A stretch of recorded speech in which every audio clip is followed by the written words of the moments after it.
Hello my snacks, welcome back, my name is Jack. We've got a crazy twist to someone losing their mind, a two-parter of a woman discovering shocking accusations made about her. But for now, we start things off in Am I the A-hole over a year ago. Imagine heeding the gospel of people online, abiding by their suggestions, only to come back to let us know that it was the worst mistake they could have made. It's a bit of a sad tragedy and a great example as to how easy it is for us to misread these stories if we don't look at things from the bigger picture.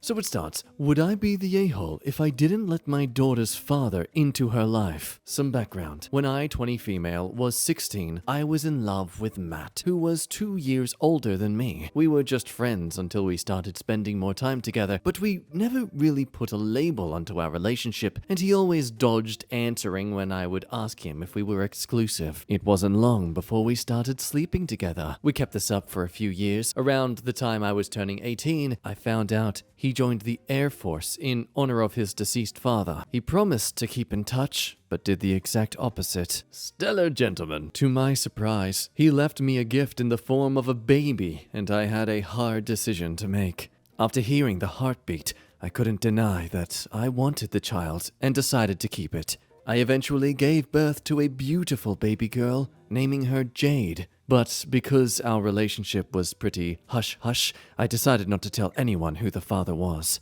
I told everyone I didn't know who he was, and it cost me my reputation. With the support of my parents and very few friends, I was able to raise my daughter into the adorable little girl she is today, and she turns 2 years old in just a few days. Well, earlier today, I went shopping with my daughter, and I bumped into Matt. Apparently, he's returned. I tried to ignore and avoid him, but he started chasing after me and asking questions about my daughter. I paid for our stuff and got home, but he followed me. It didn't take him long to piece anything together and realize that Jade was our daughter. He started begging me to be in her life. I don't really trust him to be in her life, but I'm starting to feel guilty. I don't want him to not have a relationship with his own daughter, but I don't want him to hurt her like he hurt me. Would I be the a-hole if I told him to stay the frick away? Or should I give him a chance with her? Now at the time, it was a resounding you're the a-hole. Like it or not, he is the father. If you keep up the denial, he can pursue this in court and you'll be forced to submit samples for paternity testing. Others say he was forced to go to the Air Force. It's not his fault. And you have no right to prevent your daughter from having a dad who clearly wants to be there. I mean, you want to keep a good man away from his daughter.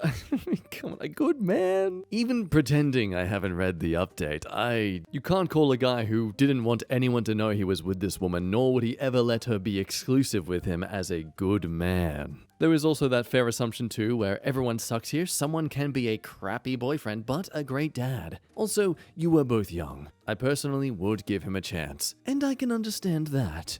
Until we read through the compilation of comments the OP left at the time, which really makes this most shocking and a great example as to why you shouldn't always take what people think on Reddit to be the epitome of great advice. She says he wanted to keep our relationship a secret, especially from his mother. We weren't even officially dating, and he avoided talking about being exclusive. When I was pregnant, I asked his mum to see if I can contact him through her. I couldn't get through to him no matter how hard I tried. And she looked at me and said if it was his, she would sue me and take the baby away from me. That's when I started to say I had no idea who the father was and kept it hidden. Also, when we first started sleeping together, it seemed he only wanted to be around me to sleep with me. Otherwise, he was most likely ashamed to be seen with me in public. We were always hiding when we were together, and if his mum ever caught us, she'd chase me away and he would let her while telling her some excuse as to why we were together. I tried to break it off multiple times, but he always swore up and down it wouldn't happen. He'd like to take me out on dates, etc. He wouldn't let me go. It wasn't until he left for the Air Force is when he went completely silent. I tried my best to contact him.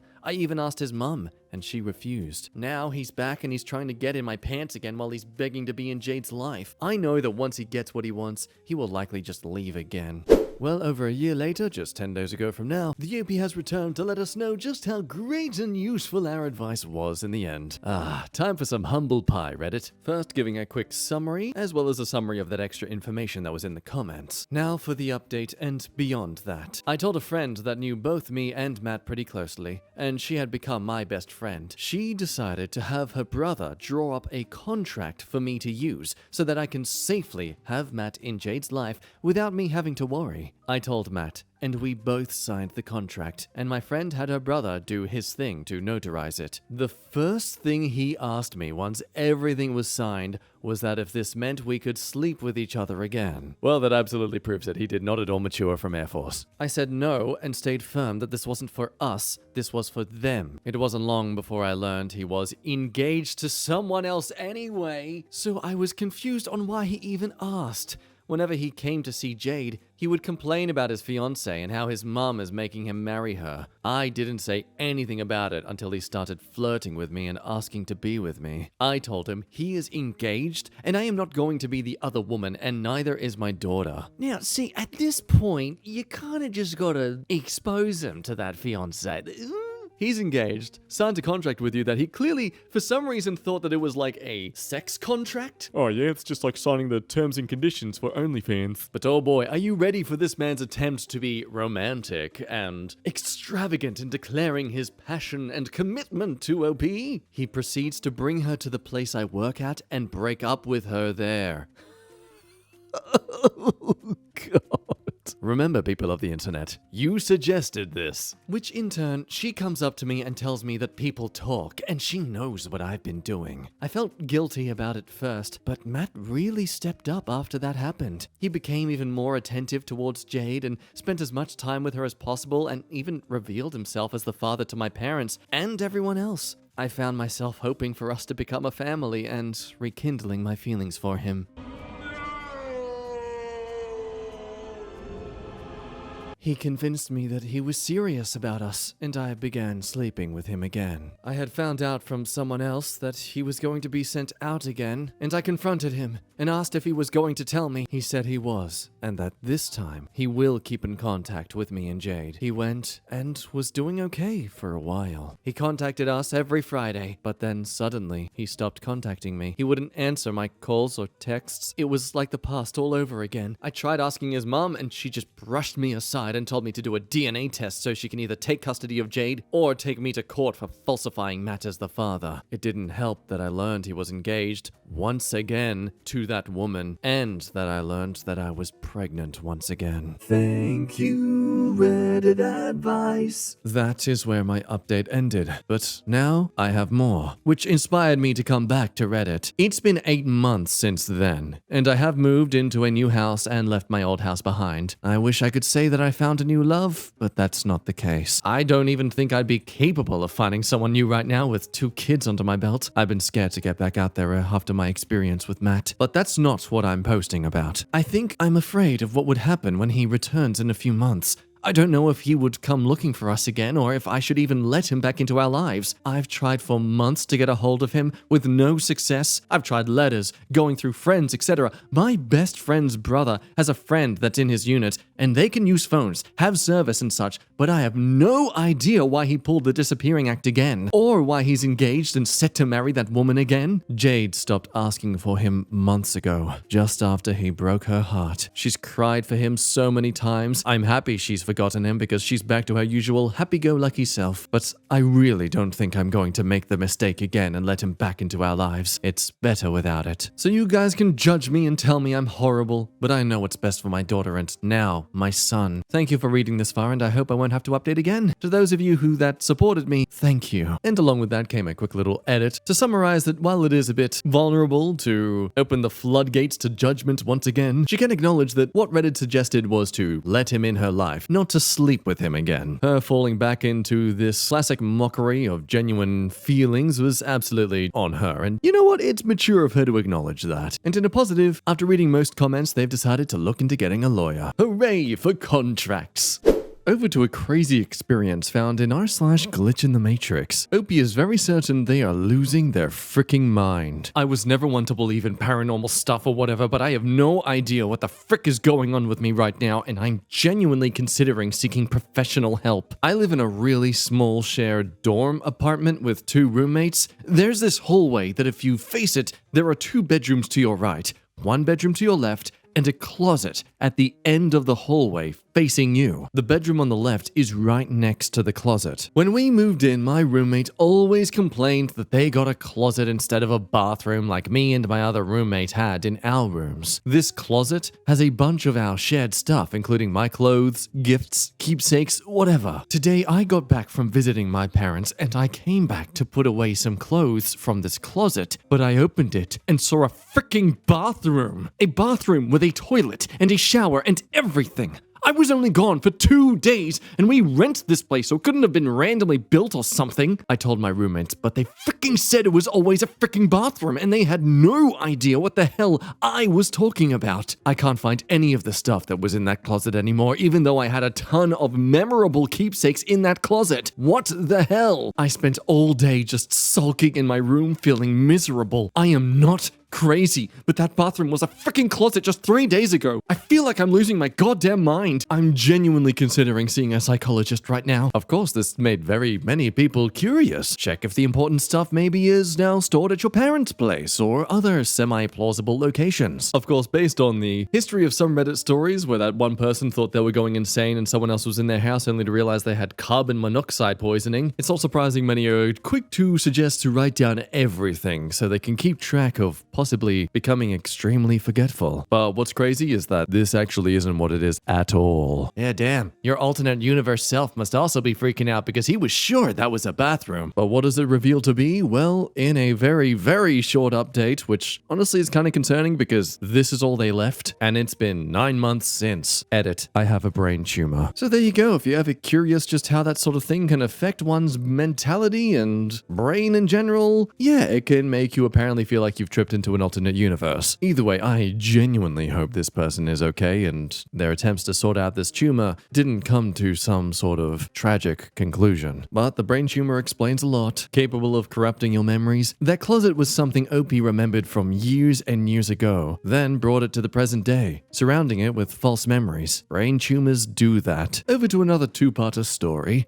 Am I the a-hole? I made my fiancé storm out of the house because he said my job is easy. I'm 26 female, a part-time housekeeper. I go to night school to finish my degree. I have a fiancé, Kenny, 29 male, who is a mechanic. Now, the problem started between us almost recently. I have been asking Kenny to help me with the household chores more, but every time he gives excuses that he is busy or tired all day after dealing with cars. I get his job is a physically demanding job, but so is mine. I clean houses during the day and have to attend my classes in the evening. I only have 1 year left, and lately we are thinking about marriage, so I am working extra hard for that. But Kenny doesn't think my job is that hard. He always says I am just weak and lazy, that I complain about cleaning houses. We have had multiple fights about it, but every time we would resolve it. This week, I asked him if he could clean the kitchen because I have a workload and my exams are near. He refuses because he claims he works more than I do, and just because I am a housekeeper, I should do it. He then tried to justify his reply by telling me that if our car broke down, he would fix it because he is a mechanic, so since I am a housekeeper, I should do it. No, he's right. If it came to properly cleaning the filters in a vacuum cleaner. But the skill set in cleaning a kitchen, sir, are about as basic as learning to put on your work uniform. I tried many ways to explain how physically demanding my job is. Many people think housekeeping and cleaners are organizers or do nothing for society, but the truth is different. We make a house livable, and it takes time and sometimes hours to do so. It is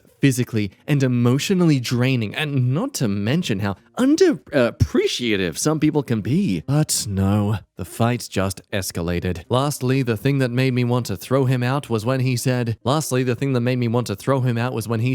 don't see why you have a problem. My mum had 7 kids and still had a squeaky clean house. You, on the other hand, are making excuses. It's not like your job is hard. It's just cleaning houses. If you can do it in other places, why not here? Try working as a mechanic. I told him I need space from him and he stormed out. He and I haven't talked. Did did I go too far? Top thoughts? You're the a-hole. I've worked both. Housekeeping is so easy by comparison. Working as a barista is harder than housekeeping. A mechanic working that is double or triple the effort of housekeeping. It's not even close to the same level of effort. Sorry, OP. It's you who are in the wrong here. House chores are easy. You're a lazy piece of poop and your husband will find someone better. Oh great, so you agree. House chores are easy. As in, anyone is capable of doing them. Do you see how that argument doesn't actually work? Others more on the fence would agree that someone needs to clean the damn house. You only have a part-time job, so I'd be mad too if somehow my significant other that cleans for a living couldn't make it happen at our home. But I also understand that part-time job plus school can take up the same amount of time, if not more, than a full-time job. Ultimately believing that it comes down to who's paying more for the house. Not so much who's making the most money, but who's having to provide more in expenses, and trying to split things up that way. But also highlighting that a healthy relationship has both people trying to make life easier for the other person. So the fact that neither of you want to clean the house for the other one is another issue. The majority does stand on Nata, so don't worry there. Ultimately stating what you'd all expect to read, which just highlights the hilarity of this man's argument. Like, yes, if he thinks house cleaning is just so easy, why can't he clean the house he lives in? Like, it's simultaneously super easy and too tiring? Though as we make our way to the update, you're gonna find out that this isn't really the biggest issue that's going on in this relationship. No, what you really should be pointing out or paying attention to is where exactly did he storm out to? Well, less than 24 hours after this conundrum was given to the internet for their judgment, she returns to say, "It has been less than 24 hours since I posted here, and I am already thinking I should break up with him because of this new information." Yeah, hint hint, he didn't storm off very far. To anyone who showed me support, thank you so much. I never realized people in Reddit are so kind. I was thinking about talking to him about our situation like an adult. I guess that is out of the window, because he is not worth it. See, I was cleaning my neighbor's house. She is a single mom with a 20-year-old daughter. She often hires me. Today, as usual, I was cleaning her daughter's room, and I found Kenny's underwear under her bed. Also his watch. I know it is his, because I got that watch last year for his birthday. It had his initials engraved on it. I have little evidence of him cheating, but I think the watch and his underwear are enough. You guys are right. I don't deserve this kind of disrespect after I have practically given him shelter and food. I knew something was fishy when he didn't even come to bed last night and stormed out. Maybe he was next door. I will be taking the rest of the day off to finish packing his stuff in a box and we'll change the locks. When he comes home from work, he can go live with his mistress. I am sure her mother will be proud because she herself got cheated on by her daughter's father. I am done with you. Frick you, Kenny. I hope you have AIDS. Yeah, it was mentioned in the comments of the previous post that Opie actually owns this house because she got it from her aunt, but at the time, she was willing to try and at least grow with him. Hopefully he'd mature in time, realizing that, she actually does put in a lot of effort to what she does. So it's pretty clear what 29-year-old Kenny was putting effort into instead. Grooming a 20-year-old. Thankfully, another day later, though, the OP returns to give us a satisfying update on the conclusion of Kenny's bad day. I just wanted to let you know he is out. I packed his stuff up and threw it outside. He came home screaming and demanding I let him in. I told him to go live with his mistress. He wasn't even remorseful. He started comparing me to the 20-year-old, that she is much better than me, and I never satisfy him. I always let him do it with me. Last few months, I initiated a lot, but he pushed me away. I am done. I talked to my neighbor, Sheila. She was shocked too. Apparently her daughter snuck him inside the house during the night and he would leave early in the morning. Sheila was mad at her daughter. She literally berated her because her daughter has a strained relationship with her dad because he cheated on Sheila, and yet she became the other woman. I felt bad for the daughter because Kenny lied to her. He told her I was abusive and never make him happy and hit him. I told her this was all a lie. She can check my security cam in the house where there has been no signs of violence. I wasn't angry at her. She is only 20. She has a lot to learn. It shows she was manipulated by Kenny. I told her I don't care if she continues to see Kenny or not, because if she does, she will see how toxic he is anyways, and if she thinks she can change him, then good luck. She said sorry to me and said that she couldn't control herself even though she knew she was wrong. Well, guess you got some homework to do. Her mom was mad though and told her she will kick her out if she brings Kenny home. Also, she punished her to clean my house for as long as the affair was going on, which is 8 months. I know it was unnecessary, but Sheila told me it is necessary to teach her daughter a lesson. For now, I am fine. I am alone. I do not have a good relationship with my parents. I only had my aunt who lives in Florida, the aunt that gave me the house. I guess I will have to get used to it. I have saved up some money for the wedding. I will use that to get a manicure and take some time off from cleaning. Goodbye, you guys. And with that somewhat satisfying ending, we will end today's video there as well. Thank you, as always, for watching. Appreciate your time coming by to say hello, and until next time, you be good, love your faces, bye-bye.